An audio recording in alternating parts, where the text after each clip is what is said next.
Você tem algum problema de saúde? Então fique aqui comigo porque hoje a gente vai falar sobre um artigo escrito pelo criador da técnica de sincronização bioenergética, o Sr. Milton Morter. Então, pode se preparar porque a gente vai falar de conceitos como campos biomagnéticos, pulsações corporais que se sincronizam e até como a memória poderia de fato moldar a nossa fisiologia. Bem interessante. O ponto de partida do artigo é que o corpo busca naturalmente o equilíbrio, a homeostase. Só que estresses físicos, químicos, emocionais e as memórias que ficam ligadas a eles podem criar, digamos, desarmonias.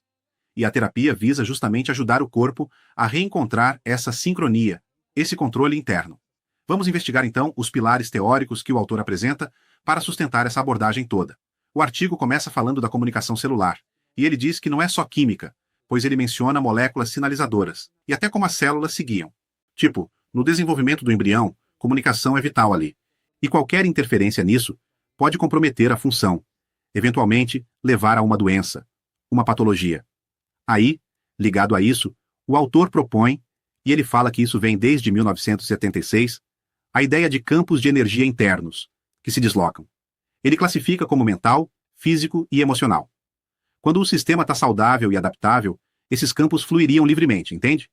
E o artigo até menciona, de forma interessante, que a neurociência mais recente, com descobertas sobre transmissão não sináptica, daria algum tipo de suporte a essa ideia de uma comunicação energética mais ampla. E ele fala também de um campo externo que seria a primeira interface com o ambiente. Tipo, pensa num susto. O campo externo perceberia a ameaça. Aí, acionaria o campo mental interno, que repercutiria nos campos emocional e físico. É uma forma, assim, de descrever a cascata da resposta de luta ou fuga, resposta esta que a gente sabe que é mediada por neurotransmissores, hormônios. O artigo até especula se feromônios, que agem à distância, talvez interagissem primeiro com esse campo externo. É uma hipótese dele.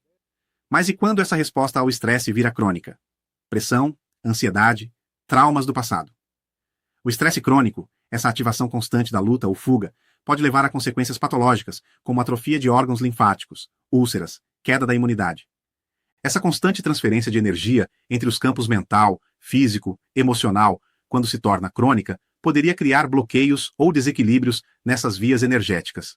A subluxação vertebral, que é um conceito-chave na quiropraxia, ela entra nesse modelo de energia como um desequilíbrio energético, seja um excesso ou uma falta de energia em alguma área, que pode se manifestar nos pontos mais vulneráveis do corpo, nos elos fracos.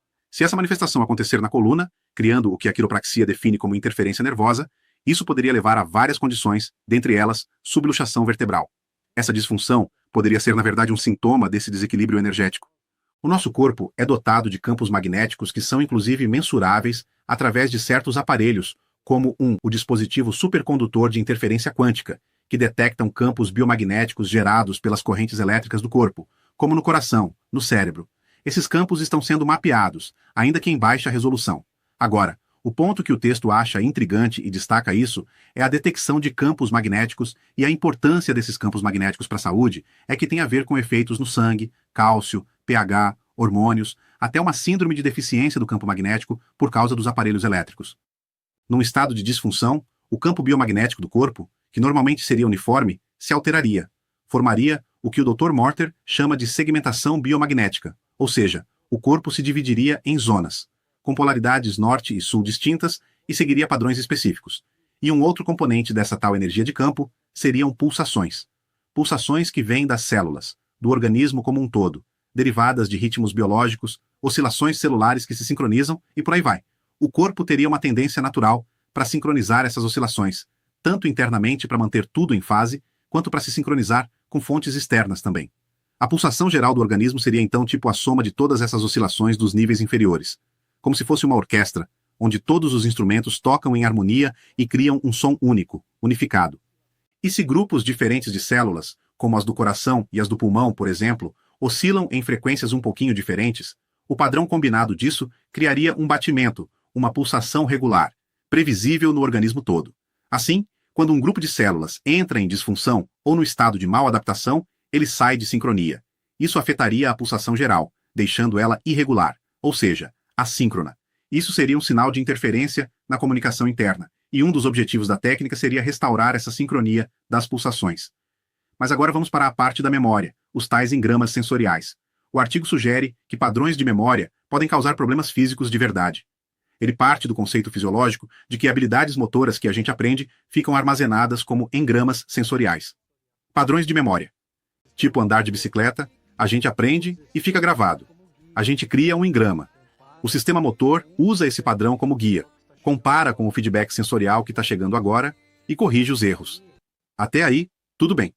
O que o artigo propõe de mais radical é que pensamentos ou memórias associadas a eventos passados, principalmente os com carga emocional forte, tais como medo, ansiedade, mas ele diz que até a alegria intensa, esses pensamentos poderiam gerar respostas neurológicas e fisiológicas equivalentes aos do evento original. Ou seja, só lembrar de algo, talvez até sem perceber, um trauma, um estresse antigo, poderia fazer o corpo reagir hoje como se aquilo tivesse acontecendo agora. Um evento estressante dispara uma cascata de respostas, altera a pressão, tensão muscular, digestão.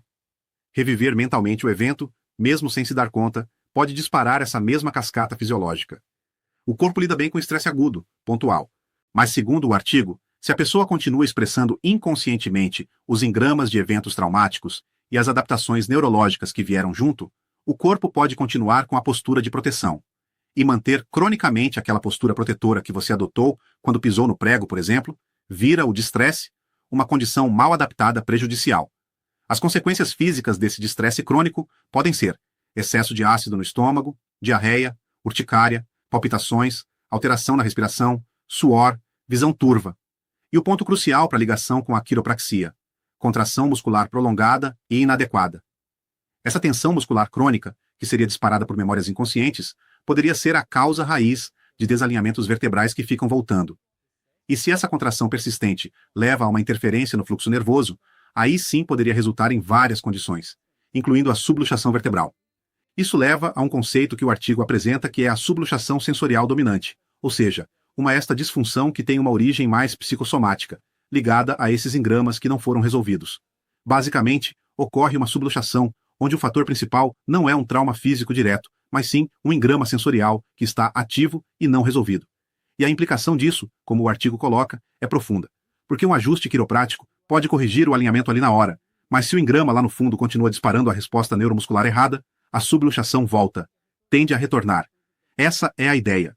A proposta geral é que essas alterações no campo biomagnético, a tal segmentação, e as respostas fisiológicas inadequadas guiadas pelos engramas criam uma interferência persistente. E o objetivo da terapia seria remover essa interferência mais fundamental na comunicação corpo-mente. E como a terapia é aplicada segundo o artigo? Bem, neste artigo ele trata de 2 níveis principais.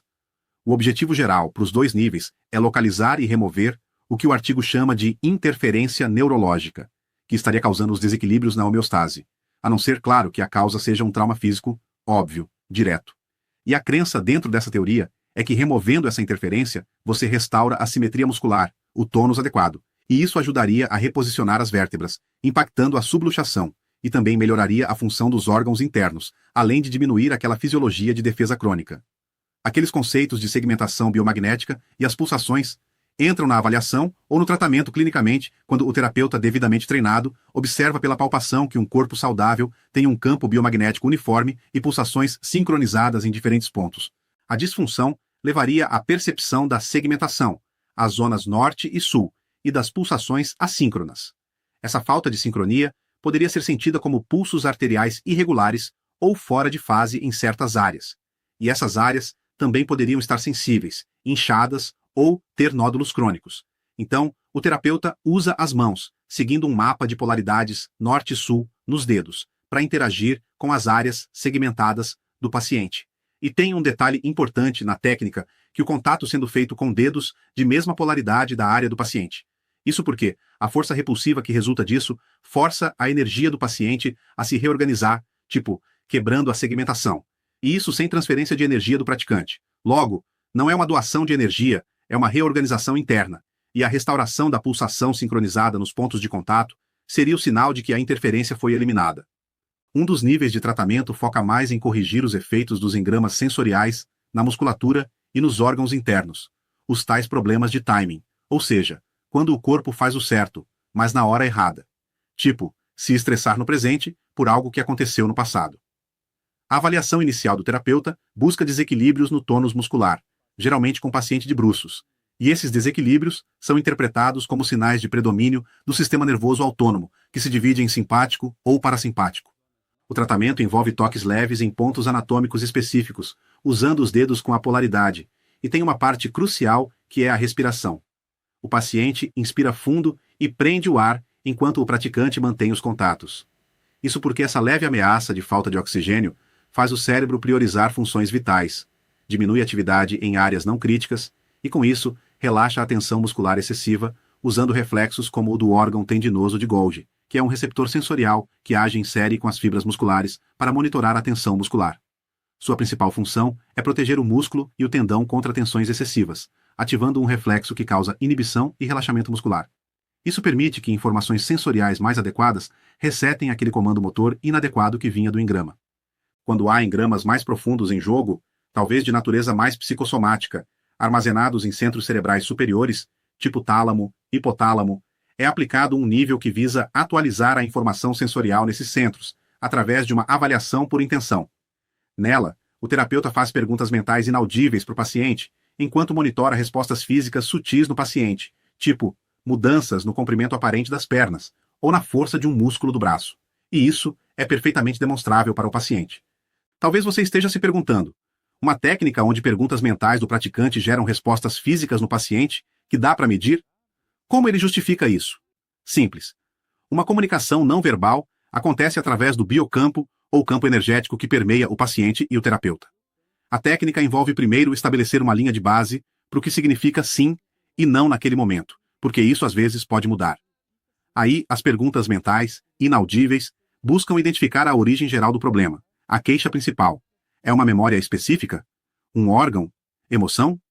Depois refina com perguntas sobre fatores associados, como a posição dos olhos durante o evento original, ou o nível cerebral consciente, não consciente, onde o engrama estaria armazenado. Identificado um padrão com uma resposta sim, o praticante faz contatos manuais específicos, de novo, usando a polaridade correta, norte ou sul, em áreas sensíveis do crânio. Se a resposta corporal, perna ou braço, indica sim, o praticante mantém os contatos no crânio enquanto o paciente faz de novo a manobra de inspirar fundo e prender a respiração, até as pulsações nos pontos de contato sincronizarem e a sensibilidade ali no local diminuir. O processo se repete com outras perguntas relevantes até não ter mais respostas, indicando que precisa intervir. Mas atenção, isso não é psicoterapia. O objetivo não é fazer o paciente reviver ou falar sobre traumas emocionais. E tem até uma menção opcional à avaliação nutricional também, monitorando o pH da urina e saliva, ligando o equilíbrio ácido-base a possíveis bloqueios fisiológicos. Recapitulando rápido, então, a sincronização bioenergética propõe restaurar o equilíbrio do corpo, agindo sobre o que ela define como interferências na comunicação celular e nos campos de energia biomagnéticos e de pulsação. E, um ponto-chave, corrigindo respostas fisiológicas que seriam disparadas por memórias, os engramas sensoriais. O ponto fundamental que fica dessa análise do artigo é essa forte conexão que ele estabelece entre mente, memória e campos de energia sutis, e como isso estaria diretamente ligado à saúde física, em particular, ao equilíbrio músculo-esquelético e à questão da subluxação vertebral. Sugere que padrões mentais, emocionais, energéticos podem ter manifestações físicas diretas, e talvez o contrário também, que o físico pode influenciar esses campos. E para a gente fechar, deixar uma provocação para quem nos ouve refletir, o artigo mencionou a detecção científica de campos biomagnéticos, que seriam excepcionalmente fortes nas mãos humanas, sugerindo uma emissão externa de energias chamadas em outras culturas de Qi, Qi ou até mesmo Prana, que não seria explicada só pelas correntes elétricas internas que a gente conhece. Se pesquisas futuras confirmarem isso e conseguirem entender melhor a natureza dessa emissão de energia externa pelo corpo, qual seria o potencial disso? Será que a gente poderia aprender a entender, ou talvez até interagir conscientemente com esses biocampos externos, para além da aplicação específica que a sincronização bioenergética ou outras terapias energéticas propõem? Fica aí a questão no ar. E aí, você tem dificuldade com algum tema aqui? A técnica de sincronização bioenergética resolve. Simples, rápida, sem fármacos e não invasiva. Funciona sempre para todos. Apoie o canal, deixe like e comentário. Assim, o algoritmo entrega o vídeo a mais gente e nós crescemos juntos. Inscreva-se e ative o sininho para receber tudo diariamente. Quer saber mais? Link na bio ou descrição. Experimente essa terapia do futuro agora, sincronizando saúde física e mental para você, família e até mesmo para sua empresa.